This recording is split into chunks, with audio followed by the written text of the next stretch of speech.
সকালের জলখাবারে এমনকি রাতের খাবারে যদি থাকে এইরকম এক বাটি ছোলার ডাল, তাহলে তো আর কোনো কিছুর প্রয়োজন হয় না, জমে একেবারে ক্ষীর। তো নমস্কার বন্ধুরা, মনীষা রান্নাঘরে সবাইকে স্বাগত। প্রতিদিনের মতো চলে এলাম আবারও একটা রেসিপি নিয়ে। আশা করি আপনাদের ভীষণ ভালো লাগবে। আজ আমি খুবই সহজ পদ্ধতিতে একটা ছোলার ডালের রেসিপি শেয়ার করছি, যেটা কিন্তু একেবারে ভিন্ন স্বাদের হয়। তো চলুন বন্ধুরা, রেসিপিটা শুরু করি আর দেখে নেওয়া যাক এই রেসিপির জন্য আমার কী কী উপকরণ লাগে।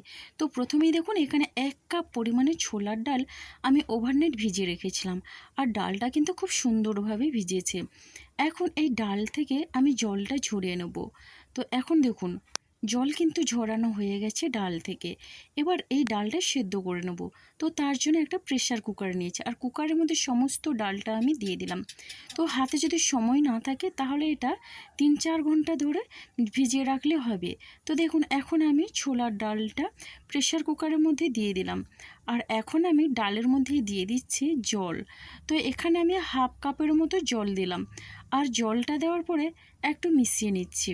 এরপরে এখানে আমি দিয়ে দিচ্ছি দেখুন একটা তেজপাতা, আর দিয়ে দিচ্ছি কাঁচা লঙ্কা।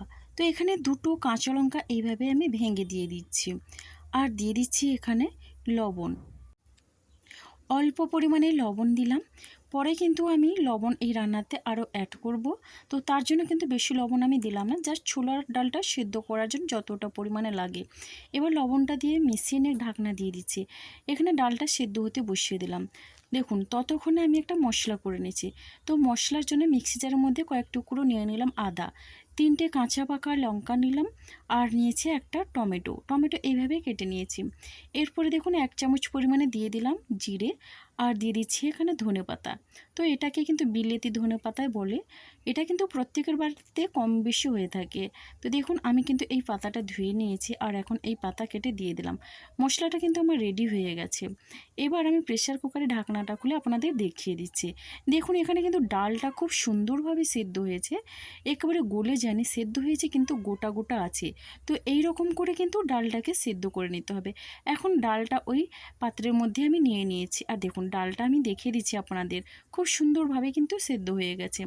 এবার আমি রান্নার জন্য গ্যাসে কড়াই বসিয়ে দিয়েছি।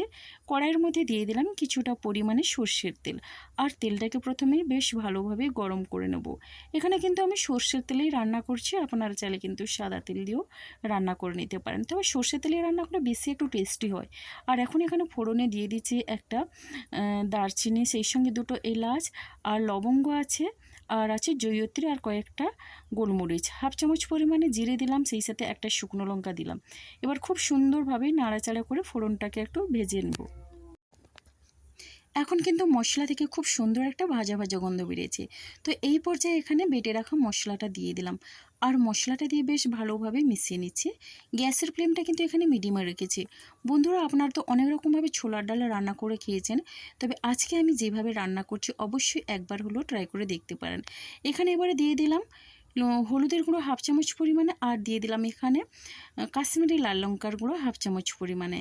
একটু কালার এইভাবে করলে কিন্তু দারুণ লাগে। তো দেখুন, আমি কিন্তু একটু নাড়াচাড়া করে মশলাটাকে কষিয়ে নেব। আমার চ্যানেলে কিন্তু ছোলার ডালের অনেক ধরনের রেসিপি আছে, যেগুলো কিন্তু খুবই সহজভাবে তৈরি করা হয়েছে। আর আমি কিন্তু নারকেল দিয়েও তৈরি করেছি, এইরকম ছোলার ডালও আছে।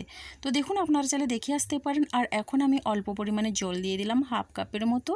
জলটা দিয়ে বেশ ভালোভাবে মিশিয়ে ঢাকনা দিয়ে এখানে 3 থেকে 4 মিনিটের মতো একেবারে লো টু মিডিয়াম ফ্লেমে রেখে মশলাটা একটু কষিয়ে নিলাম। দেখুন, মশলা থেকে কিন্তু সুন্দর একটা কালার দিয়েছে, আর তেলও ছেড়েছে। তো এখন এখানে দিয়ে দিচ্ছে লবণ। তো লবণটা দিয়ে দিচ্ছে এখানে 1/2 চামচের মতো চিনি। চিনিটা দিলে কিন্তু সব কিছুর স্বাদটা ব্যালেন্স করবে, এদিকে কালারটাও সুন্দর আসে, আর খেতেও লাগে অসাধারণ। তো দেখুন বন্ধুরা, এখন লবণ আর চিনিটা দিয়ে বেশ ভালোভাবে মিশিয়ে নিচ্ছি। লবণটা দেখে বুঝে দিতে হবে, যেহেতু আমি ছোলার ডাল সেদ্ধ করার সময় লবণ দিয়েছিলাম। মশলাটা কিন্তু অনেকটা পরিমাণে শুকনো হয়ে গেছে, মানে কষানো হয়ে গেছে। আর এবারে আমি সেদ্ধ করে রাখা ছোলার ডালটা দিয়ে দিলাম। ডালটা দিয়ে বেশ ভালোভাবে মিশিয়ে নিচ্ছি। তো বন্ধুরা দেখুন, এবারে এখানে আমি ঢাকনা চাপা দিয়ে 4 থেকে 5 মিনিটের মতো লো ফ্লেমে রান্না হতে দেব। এবার ঢাকনাটা খুলে আপনাদের একটু দেখিয়ে দিচ্ছি। এখানে কিন্তু ছোলার ডাল থেকে অনেকটা পরিমাণে জলটা কিন্তু কমে গেছে। তো এইভাবে একটু নাড়াচাড়া করে নিতে হবে। আর এখন আমি দিয়ে দিচ্ছি কেটে রাখা টমেটো। তো এখানে আরও একটা ছোট টমেটো কেটে রেখেছিলাম। তো টমেটো দিয়ে বেশ ভালোভাবে নাড়াচাড়া করে নিচ্ছি। এই পদ্ধতিতে একবার হলেও ছোলার ডাল রান্না করে দেখবেন, ভীষণই টেস্টি হয় খেতে। আর এখনও রান্নার জন্য দিয়ে দিচ্ছি জল। তো জলটা এখানে 1 কাপের মতো দিলাম, বেশি জলের কিন্তু প্রয়োজন নেই। এখানে কিন্তু ডালটা একেবারে ঝোল ঝোল থাকবে না, একটু মাখো মাখো থাকবে, তার জন্য কিন্তু আমি বেশি জল দিলাম না। আর এখন আমি ঢাকনা চাপা দিয়ে 3 থেকে 4 মিনিটের মতো লো ফ্লেমে একটু রান্না করে নিলাম। দেখুন ঢাকনাটা খুলে একটু নাড়াচাড়া করে নিচ্ছি। আর এতটা পরিমাণে ঝোল থাকবে না, এই ঝোলটা কিন্তু একটু মাখো মাখোই হবে। তো দেখুন এরপরে ঢাকনা দিয়ে আরও 2 মিনিটের মতো রান্না করে নিয়েছি। ছোলার ডালটা কিন্তু পরিবেশনের জন্য একেবারেই রেডি। তো এই রকম কিন্তু ছোলার ডালটা থাকবে, আর এটা নামিয়ে কিন্তু গরম গরম পরিবেশন করলে লুচি পরোটার সঙ্গে দারুণ লাগে খেতে। তো বন্ধুরা দেখুন এখানে নামানোর আগে দিয়ে দিচ্ছি 2টো কাঁচা লঙ্কা চেরা, আর আমি সেই সাথে দিয়ে দিচ্ছি এখানে দেখুন গরম মশলা গুঁড়ো। তো 1 চামচের মতো দিয়ে দিলাম গরম মশলা গুঁড়ো। আপনারা চাইলে এখানে ঘিও দিতে পারেন। তো দেখুন এখন আমি খুব সুন্দরভাবে মিশিয়ে নিচ্ছি। সুন্দর একটা গন্ধ বেরিয়েছে, এই সুগন্ধেই যেন লুচি খাওয়া শুরু করলেই খাওয়া কিন্তু আর বন্ধ হবে না। তো বন্ধুরা এখন আমি ঢাকনা চাপা দিয়ে স্ট্যান্ডিং টাইমের জন্য 5 মিনিট রেখে পরিবেশন করে নেব। আর এখন আমি পরিবেশন করে নিচ্ছি। কতটা লোভনীয় হয়েছে দেখেই বুঝতে পারছেন। এই রকম ছোলার ডাল যদি থাকে সকালের জলখাবারে, তাহলে কিন্তু লুচি, রুটি, পরোটা সবটার সাথে খেতে ভীষণই ভালো লাগবে। তো রেসিপিটা ভালো লাগলে অবশ্যই লাইক, কমেন্ট, শেয়ার এবং সাবস্ক্রাইব করে আমার পাশে থাকবেন। আর হ্যাঁ, মিষ্টি একটা কমেন্ট করবেন। আপনাদের একটা মিষ্টি কমেন্ট কিন্তু আমাকে অনেকটা উৎসাহ দেয় নতুন নতুন রেসিপি বানানোর জন্যে। তো বন্ধুরা আজকের রেসিপিটা আমার এই পর্যন্ত। আর আগামীকাল আসবো আবারও একটা নতুন রেসিপি নিয়ে। আপনারা সবাই সুস্থ থাকুন, ভালো থাকুন। অসংখ্য ধন্যবাদ। আর অনেক অনেক ভালোবাসা রইল আমার সোনা বন্ধুদের জন্যে। তাহলে বন্ধুরা আজকের মতো সবাইকে টাটা।